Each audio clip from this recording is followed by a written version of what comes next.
George, what do you got? You got one news clip for us because it's 4 a.m. right now. So let's do one news thing.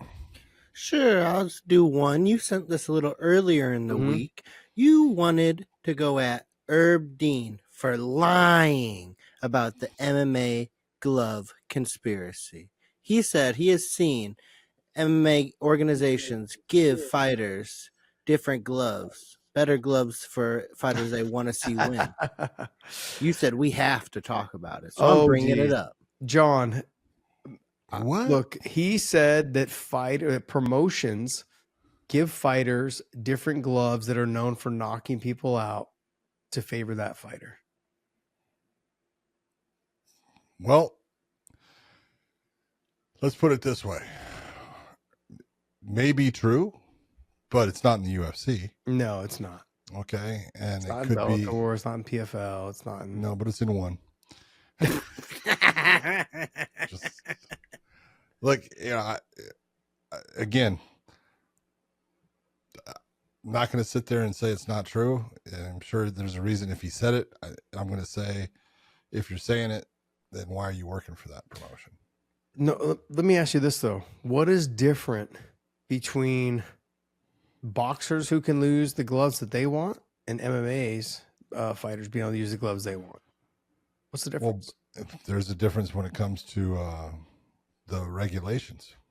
That's basically it. When you're looking at, it's not all boxers are allowed to use the gloves they want, but when you get into championship fights, they're allowed to use the gloves that they want. Okay, because championship fights, there will be several gloves that are available to them, and every fighter likes different gloves based upon what that glove will do. It's the frontal face area of the glove. It's, some are considered, Cleto Reyes gloves are considered knockout gloves in boxing. Rival gloves are considered good punching gloves, but good defensive gloves also. And you got, Grant gloves. There's so many different brands, Everlast gloves. There's so many different ones. But when it comes to MMA, there's a difference in that the promotions are, they have to have certain things done as far as size and weight. But other than that, as long as the glove fits that category, then they can use whatever manufacturer they want. And each promotion is going to have a different manufacturer for their gloves. And the fighters don't get to choose anything about the only thing you get to choose is size. Yeah, that's the thing that sucks to me is that, like, look, let's be honest, the UFC gloves for grappling, they suck. They're not great for grappling. They're okay. No, because they're a big block. Yeah, they're a big block in the front. So anytime you're trying to get underneath the chin, anytime you're trying to get, anything pulling your hand out, anything. Yeah, trying to get your hand behind your elbow, so you can kind of lock in the rear naked, any of those things. Yeah. Trying to get your hand out of a position. If I'm trying to get an ankle lock and I can't get it locked in because my glove won't go behind your calf or your Achilles, there's just a bunch of little things that you get stuck with because they have the big block on your knuckles. Yeah. It would be nice if you had a glove that was also grappler friendly. Well, there was. There was? Yeah. I truly believe that Strike Force, when they had the Fairtex glove. Yes, that was my favorite glove. Oh, really? Absolutely. See? Because I had no power, so I had to use it for something else. But it did have a very low profile as far as the way the pad was. It wasn't real wide past your hand. There was a lot of good things about that glove. But, when Strike Force died, so did that glove. You know what about that glove, though? There was a lot of handbrakes in that glove. Yeah. So, yeah, it had a very sleek design on the front. It was more bubbled versus like a block on the front. It was like had a little bit more of a bubble. Well, it actually had almost a curve and an arc around the entire thing. Yeah. So it had more pad at one point, kind of here at your knuckles. But it was more low profile, and it was. I thought it was a great glove.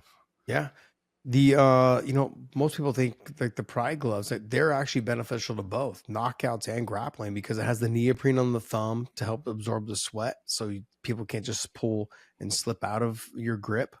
Most of the padding was on the back, so if you threw like spinning back fists or anything like that, you had a little bit more padding there, but you had almost no padding on the front, so the fans got more knockouts.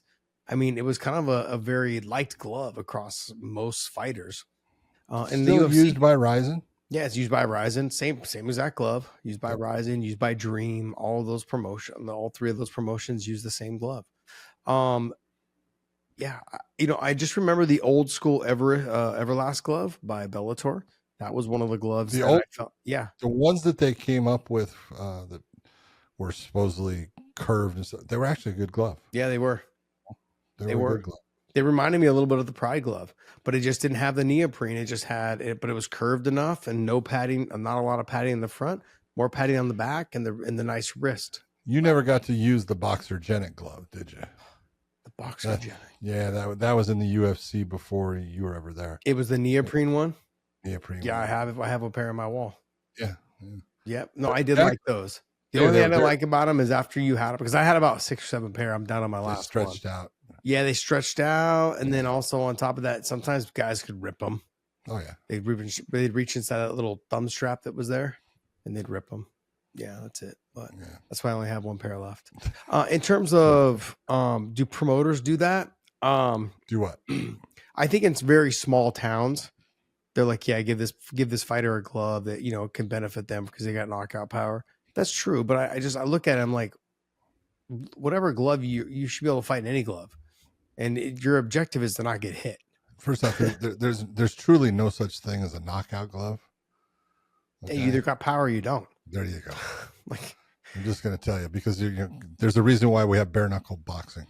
Mm-hmm. Okay, you'll see not every punch that's thrown knocks somebody out. Okay, yeah. So and that's as hard as it gets. You can sit there and say what you want, but are there differences in gloves? Yes, there are. No doubt about it. Yeah.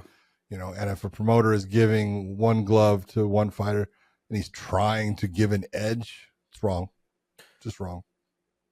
It is.